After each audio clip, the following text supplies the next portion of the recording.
Hello and welcome to I'll Knit If I Want To. I'm Andrea Mowry of Drea Renee Knits, and this is a little weekly podcast where I try my best to answer some of your questions.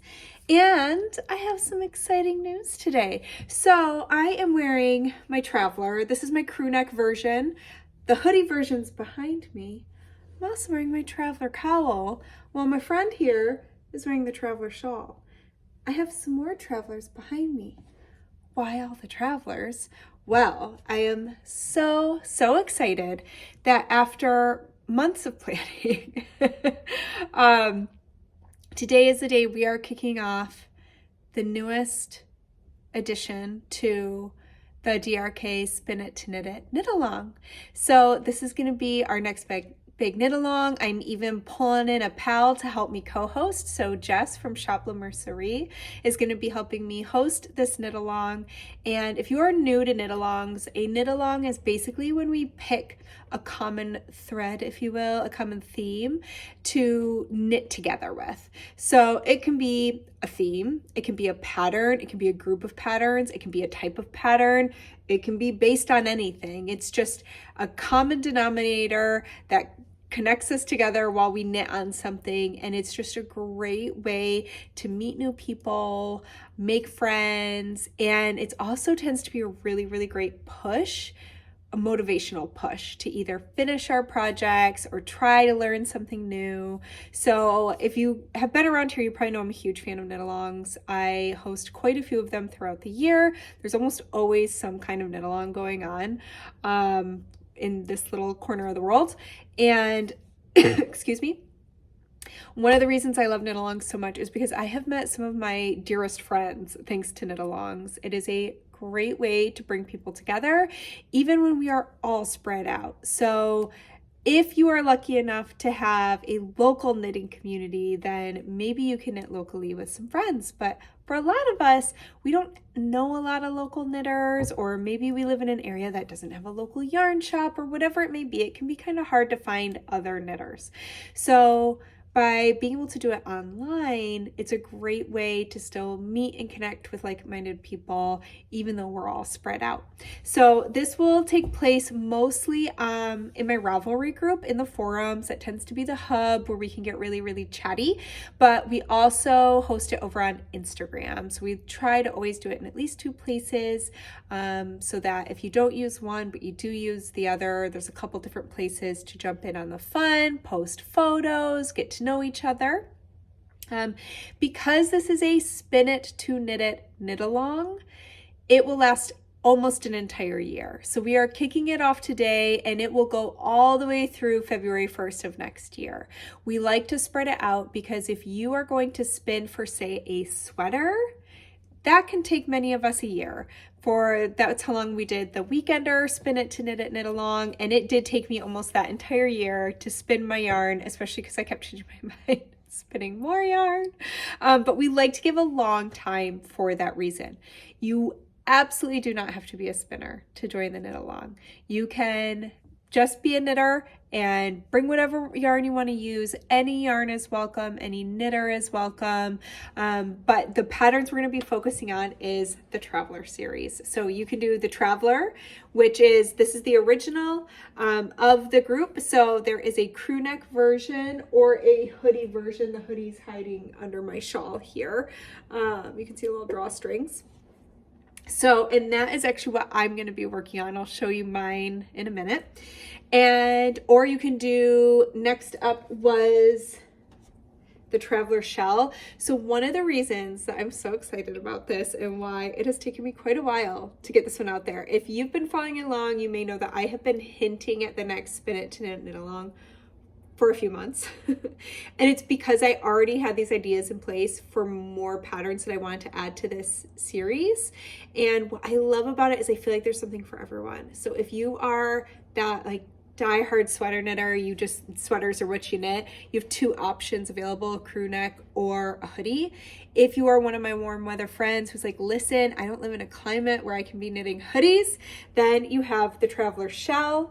So that is this lovely, it is great to pull on in warmer climates. If, you know, when you go into the grocery store or your air conditioned car or the movie theater, it's just a really easy to pull on cardigan. It looks great with dresses and like a leggings and tank top kind of outfit.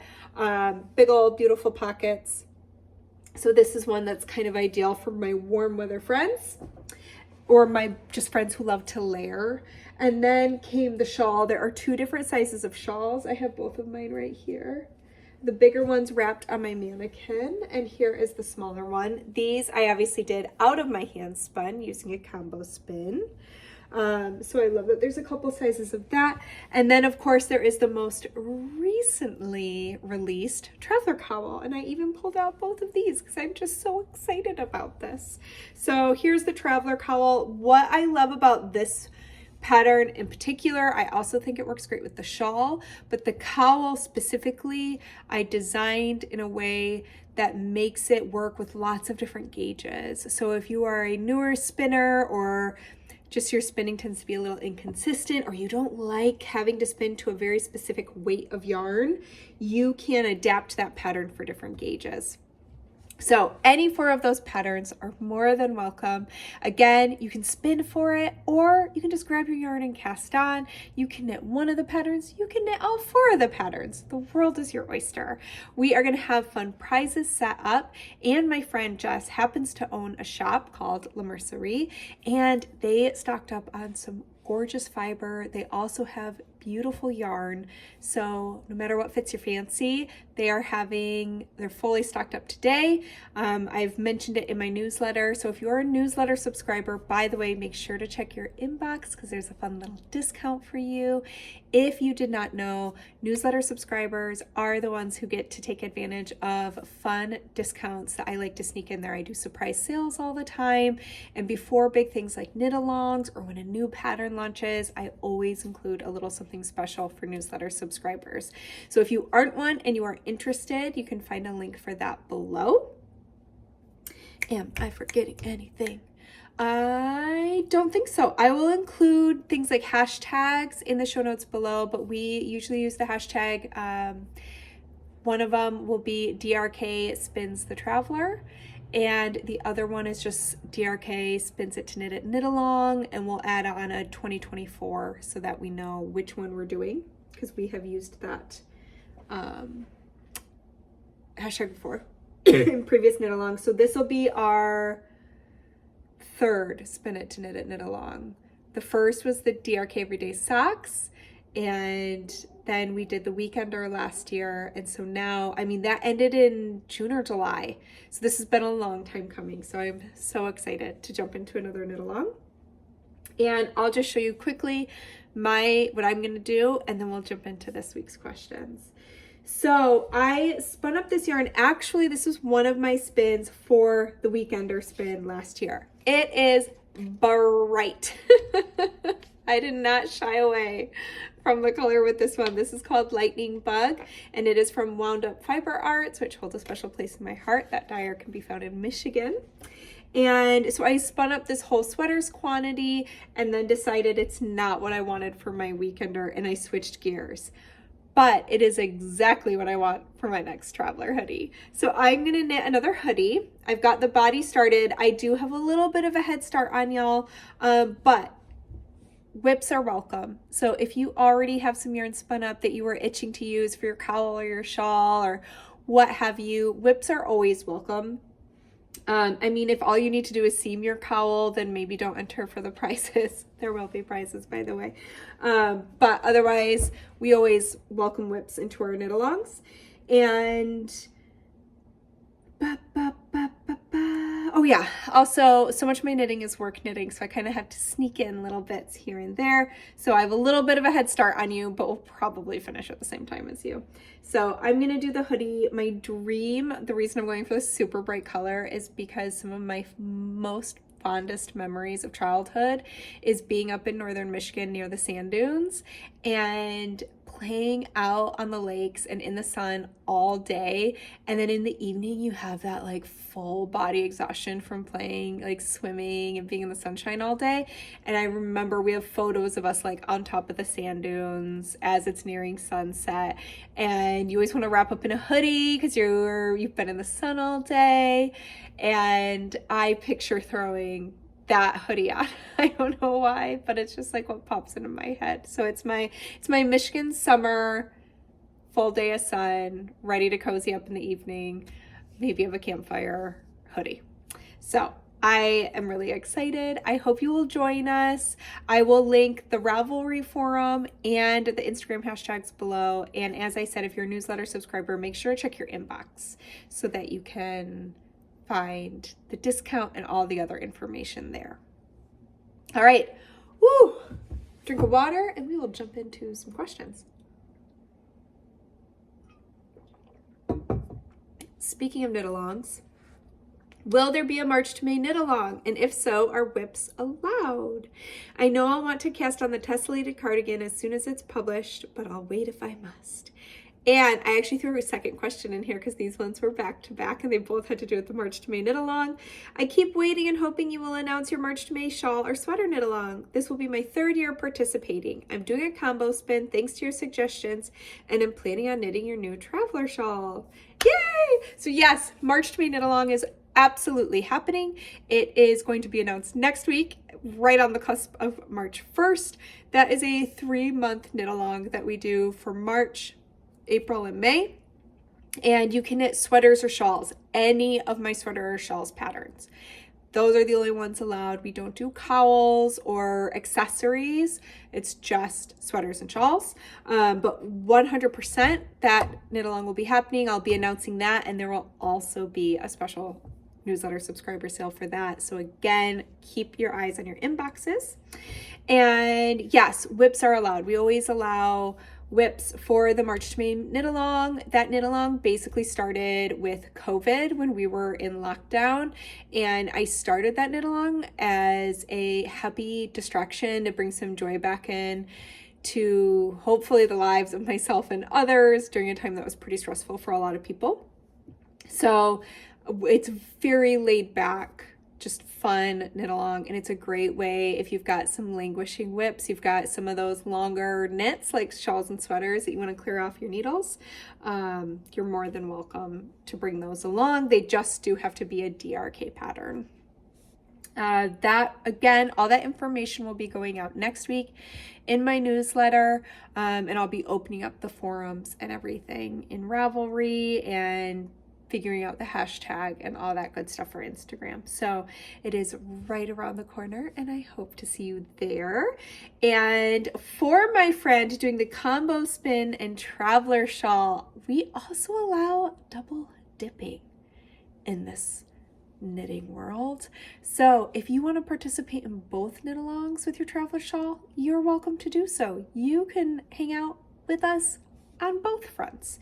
So if you decide to do the traveler shawl or sweater, then or shell, you are more than welcome to participate in both the DRK Spin It to Knit It Traveler Edition knit along and the March to May knit along.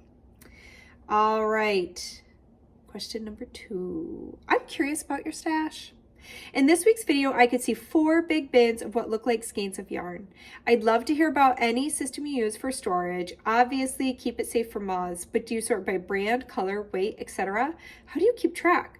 I have bought yarn and then realized I had similar yarn already. I guess you like what you like. So yes, my mannequin is now hiding it. Let's see if I can move her. So those are the bins you probably saw. They're a little bit of an eyesore.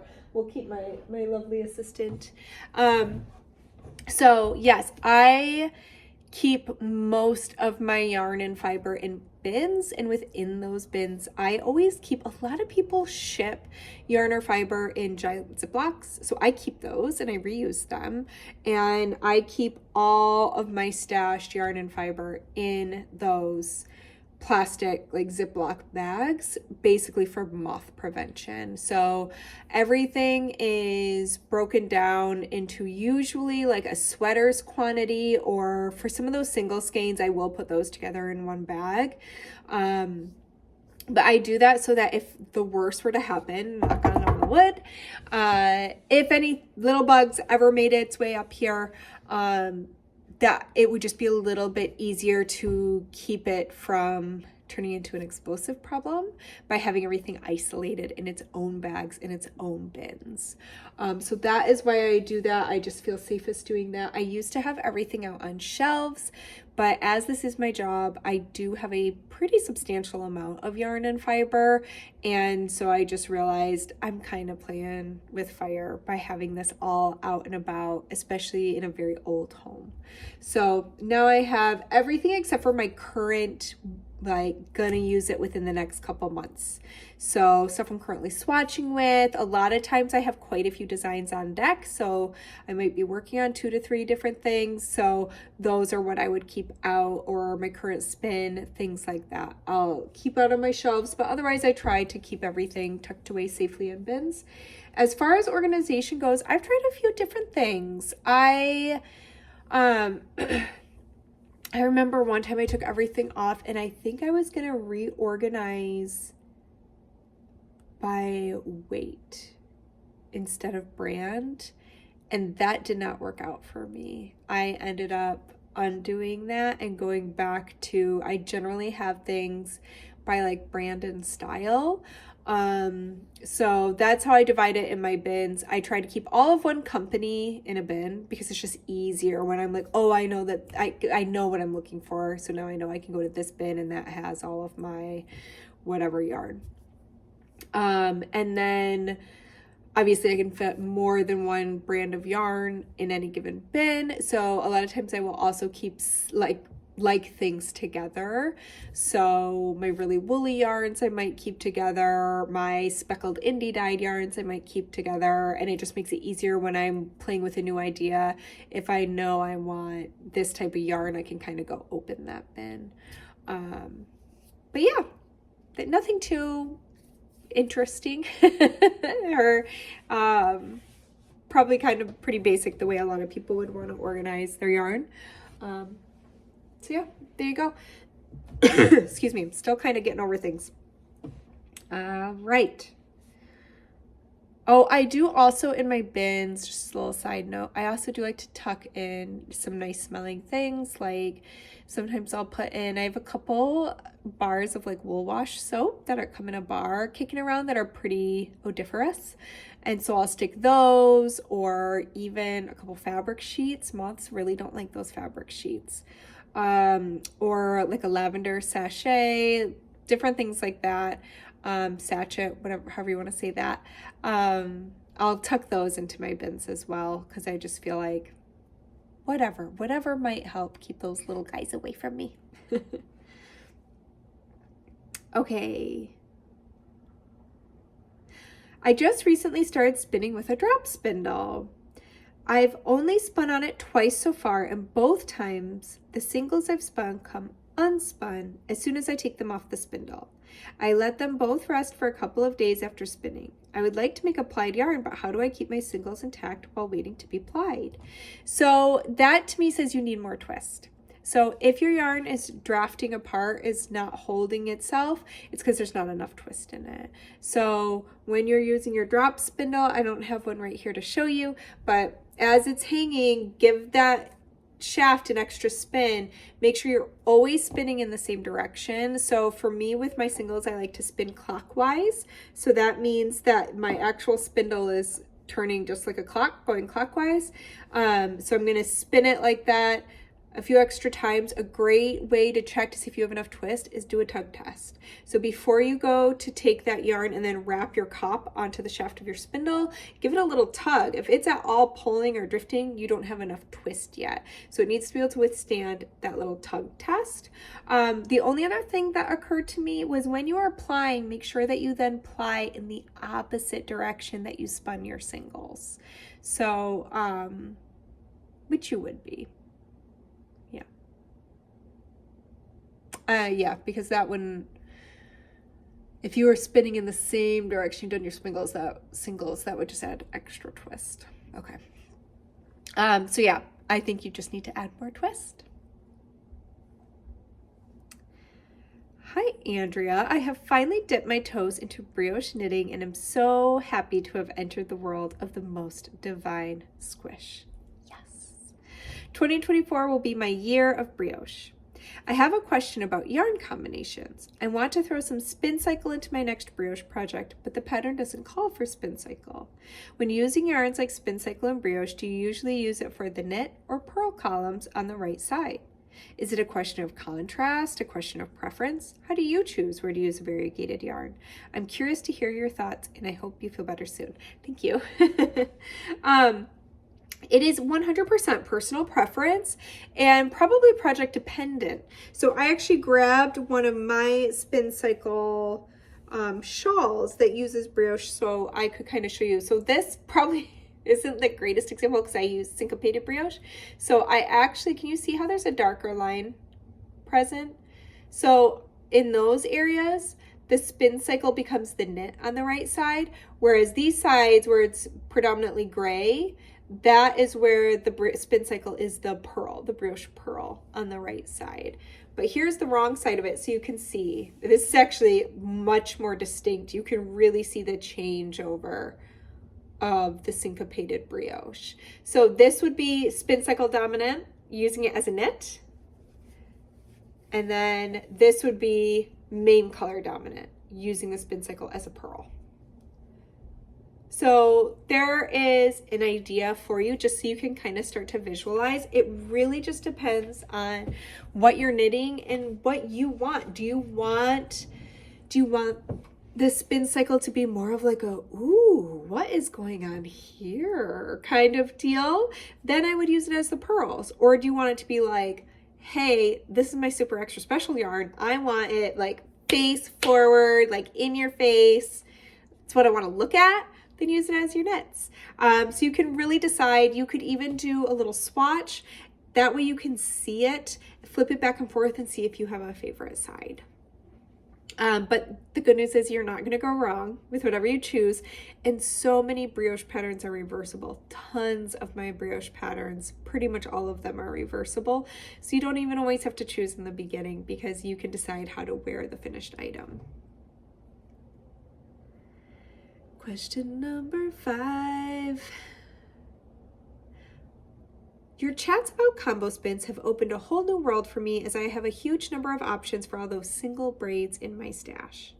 My question is, when you spin a 3-ply combo, does the overall color of the final braid change depending on where you place each color in the ply? Right, center, left. I could try this myself, but others might be wondering the same thing. So, one second. No, it is not going to change it. All 3 of those yarns are still going to twist around each other, and that is such a small, little area. All of those twists that I think it's going to look the same no matter which finger gap you hold them in.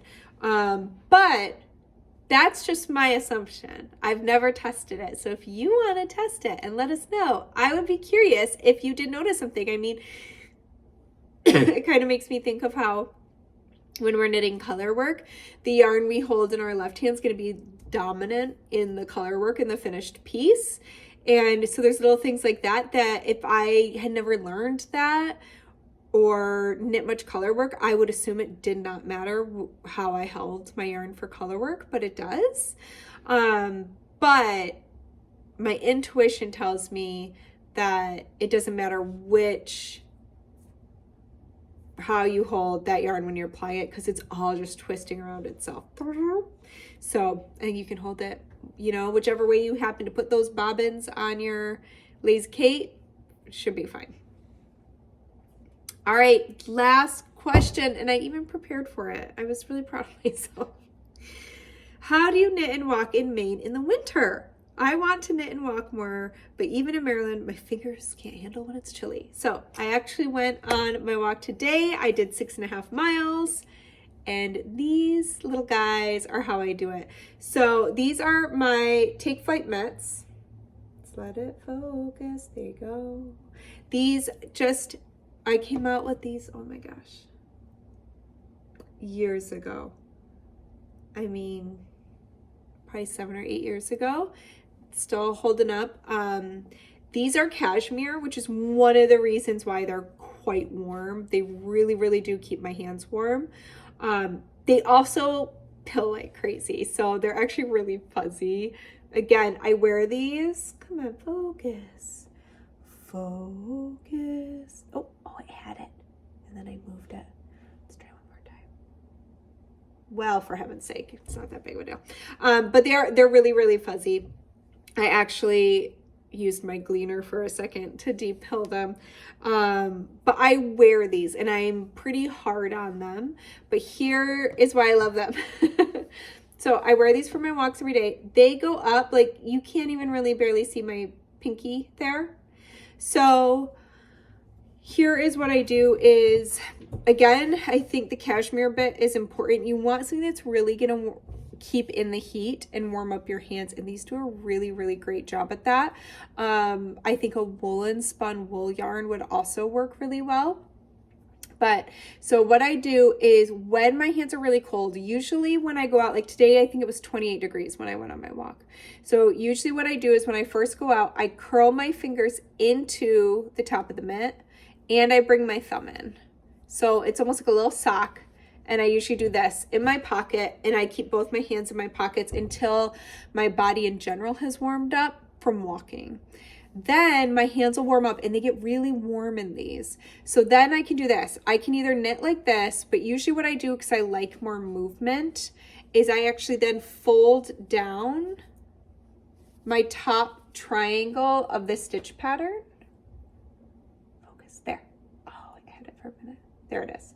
So here, so this is the base of my next triangle and it actually makes this perfect sharp fold line for me. And then I have full movement. So while I'm knitting, I then fold them down here. Wind picks up, it gets cold again. I tuck my knitting back in my walking bag for a minute. I pull these back up, tuck in my little fingers, put them back in my pockets till I warm back up. So on my winter walks, I'm not necessarily knitting the entire 1 to 2 hours of my walk, but I am able to knit quite a bit and consistently on my walks because these do a really, really great job of warming up my hands in between knitting shifts, if you will. So again, I like that they're long enough that I can unfold them and they almost cover my fingers, but then I can kind of curl them up and really insulate them. And then I can get them out of my way to keep knitting. Because a lot of times if the core of my hand is warm, once I've warmed them up, my fingers will stay warm for quite a while before getting too cold and needing to be retucked. So that's how I do it. I wear these little guys. All right. We are also coming to the end. Sorry, I have to sneeze.